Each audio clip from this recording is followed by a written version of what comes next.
Hello viewers, स्वागत है आप सभी का मेरे यूट्यूब चैनल स्कूल ट्यूशन गुरुजी में।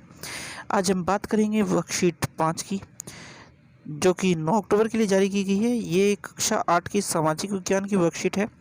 यहाँ बच्चे अपना नाम लिखेंगे और यहाँ अपने कक्षा अध्यापक का नाम लिखेंगे। हम पढ़ रहे थे इसमें आपकी भूगोल विषय की पुस्तक संसाधन विकास का पार्ट 1 संसाधन के बारे में। और आज हम वर्कशीट में पढ़ेंगे नवीनीकरणीय प्राकृतिक संसाधनों के संरक्षण के बारे में। तो हमने पिछली वर्कशीट में आपको याद होगा पढ़ा था, नवीनीकरणीय संसाधन वह संसाधन है जो आसानी से हमें उपलब्ध है और कुछ समय पश्चात अपने आप बन जाते हैं। तो ये देखते क्या कहती है वर्कशीट। हमने पहले जाना कि संसाधनों का संरक्षण हमारे लिए क्यों जरूरी है। इन संसाधनों में बहुत से ऐसे हैं जिनका कितना भी उपयोग करो वे कम नहीं पड़ते, और बहुत से ऐसे हैं एक ही बार उपयोग किए जा सकते हैं जिनको दोबारा उपयोग नहीं बनाया जा सकता। इनको हम क्रमशः नवीनीकरणीय और अनवीनीकरणीय संसाधनों के नाम से जानते हैं। आओ अब हम नवीनीकरणीय और अनवीनीकरणीय संसाधनों के संरक्षण पर चर्चा करें। तो नवीनीकरणीय संसाधन कौन से हैं जो आसानी से प्रयोग करने के बाद वापस बन जाए या कम नहीं पड़ते, और अनवीनीकरणीय कौन से हैं, एक तरह से वह संसाधन जो वापस ना बन सकें और ख़त्म होते चले जाएं। तो इसमें नवीनीकरणीय संसाधन देखते हैं। सबसे पहले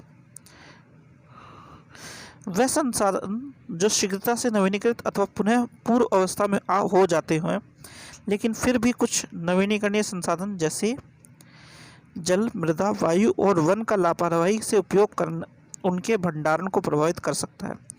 जल की कमी और प्राकृतिक जल स्रोतों का सूखना आज विश्व के बहुत से भागों में एक बड़ी समस्या है।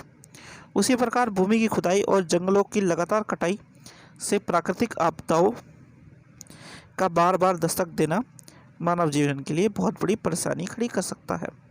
तो क्या कह रहा है ये नवीनीकरणीय संसाधन शीघ्रता से नवीनीकृत या पुनः अपनी अवस्था में आ जाते हैं, वापस आ जाते हैं।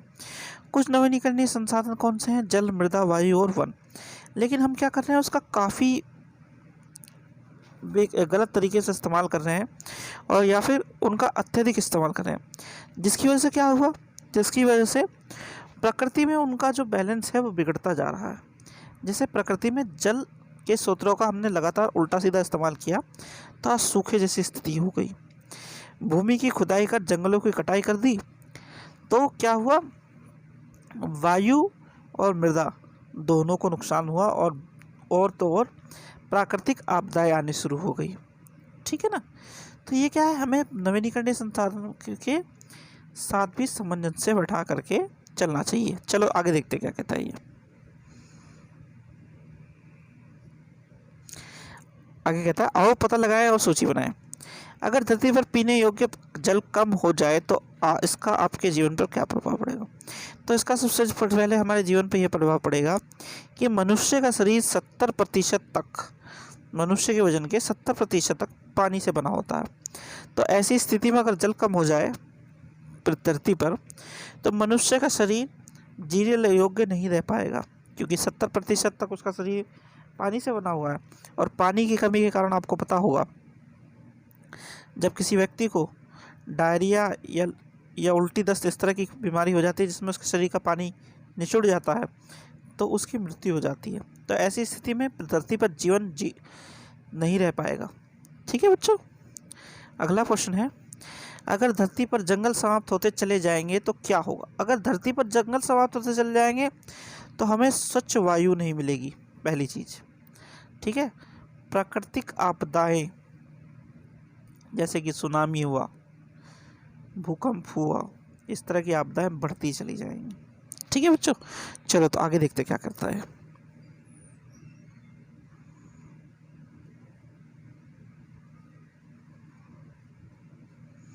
आगे रहा, प्रत्येक व्यक्ति संसाधनों के संरक्षण में अपना योगदान दे सकता है। कुछ उपाय दिए गए हैं।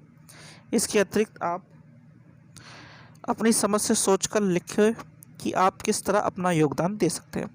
तो इसमें कुछ प्राकृतिक संसाधन दिए हैं, जैसे जल, भूमि या मृदा, वायु और वनों। तो आइए देखते क्या कहता है ये। तो जल के संरक्षण के लिए क्या करा, पहले 2 उपाय दिए इसने। पीने के पानी को गाड़ी धोने या सड़क धोने का काम में ना लिया जाए। दैनिक कामों, नहाने, कपड़े धोने के समय पानी बेकार ना करें। तीसरा क्या हो सकता है, तीसरा ये हो सकता है कि जो पानी आप सब्जी धोने या दाल धोने, चावल धोने में इस्तेमाल करते हैं, उसे आप अपने पेड़ पौधों में डाल दें। ठीक है। चौथा क्या हो सकता है? चौथा ये हो सकता है कि पानी को रिसाइकिल किया लिया जाए, जैसे कि आपके दिल्ली में कई जगह रिसाइकलिंग प्लांट लगे हुए हैं और उन्हें पेड़ पौधों में दे दिया जाए। ठीक है। और चौथी चीज़ क्या हो सकती है? पांचवी चीज़ क्या हो सकती है? पांचवी चीज़ ये हो सकती है कि आप पीने के पानी को संरक्षित करने के लिए रेन वाटर हार्वेस्टिंग प्लांट, यानी कि जो आपकी बरसात का पानी है उसे संरक्षित करने का कोई उपाय सोचें और उसके लिए प्लांट लगाएं, यानी कि रेन वाटर हार्वेस्टिंग प्लांट लगाएं। ठीक है। फिर है भूमि मृदा का संरक्षण। तो इसमें पहला क्या दिया है उसके कि उपजाऊ भूमि को कृषि कार्य के लिए प्रयोग करना। दूसरा, बंजर या कम उपजाऊ भूमि का प्रयोग मकान बनाने या उद्योग स्थापित करने के लिए करना। तीसरा है प्लास्टिक का उपयोग ना करना। चौथा क्या हो सकता है? चौथा ये हो सकता है कि ऐसे खाद्य पदार्थ उगाना जो मिट्टी की उर्वरक क्षमता या उपजाऊपन को और अच्छा बनाए। ठीक है। और पांचवी चीज़ क्या हो सकती है? मिट्टी पर अत्यधिक उर्वरकों का प्रयोग ना करें ताकि वो दूषित ना हो। वायु संरक्षण में देखते हैं हम। वायु संरक्षण में पहली चीज़ है प्लास्टिक या पत्तों या किसी भी दूसरे प्रकार के पदार्थों को ना जलाना, पौधा लगाना और पत्तियों को ना तोड़ना। ठीक है। तो और क्या कर सकते हैं हम? जैसे पेट्रोल डीजल के स्थान पर सीएनजी का उपयोग करना। चौथा क्या हो सकता है? इसके साथ साथ बैटरी चलित वाहनों का उपयोग करना, ये हो सकता है एक। और पांचवा क्या हो सकता है? पांचवा ये हो सकता है कि इन सब के अलावा जितना हो सके पब्लिक ट्रांसपोर्ट व्यवस्था या आपकी जो सार्वजनिक परिवहन प्रणाली है, जैसे कि बस है, मेट्रो है, इसका उपयोग करना। ठीक है बच्चों। फिर है वनों का संरक्षण। तो वनों का संरक्षण में क्या क्या कहता है ये देख लेते हैं, फिर हम बताएंगे हम क्या हो सकता है। कागजों को ना फाड़ा जाए तो पेड़ों की कटाई नहीं होगी, क्योंकि कागज पेड़ से बनते हैं। किसी के जन्मदिन आदि कार्यक्रमों में पौधे उपहार में देना। तीसरा क्या हो सकता है? अपने स्कूल, घर या कॉलेज के आसपास पौधों को लगाना। चौथा, सड़क के दोनों तरफ, यानी कि सड़क के दोनों तरफ पौधों को लगाना ताकि उन्हें संरक्षित किया जा सके। और पांचवा क्या हो सकता है? सड़क के बीच में अगर जगह हो तो डिवाइडर पे पौधों को लगाना और उन्हें लगातार उनकी देखभाल करना। तो ये कुछ उपाय कर सकते हैं बच्चों जो बताया मैंने आपको। अब है प्रश्न नंबर 1, नवीनीकरणीय संसाधन किन्हें कहते हैं?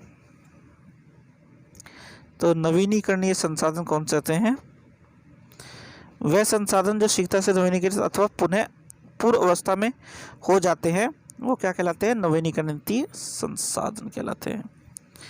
फिर है प्रश्न नंबर 2, पानी के दुरुपयोग को कैसे रोका जा सकता है? तो पानी के दुरुपयोग को रोकने के लिए हमने इतने सारे पॉइंट बताए अभी, है ना। जैसे कि पीने का पानी का उपयोग केवल जरूरत की अवस्था में किया जाए, किसी अन्य कार्य के लिए ना किया जाए। ठीक है। ऐसे बहुत से उपयोग हैं, आप ऊपर से देख के लिख सकते हैं। प्रश्न नंबर 3 है जंगल के संरक्षण के लिए आपके क्या सुझाव हैं?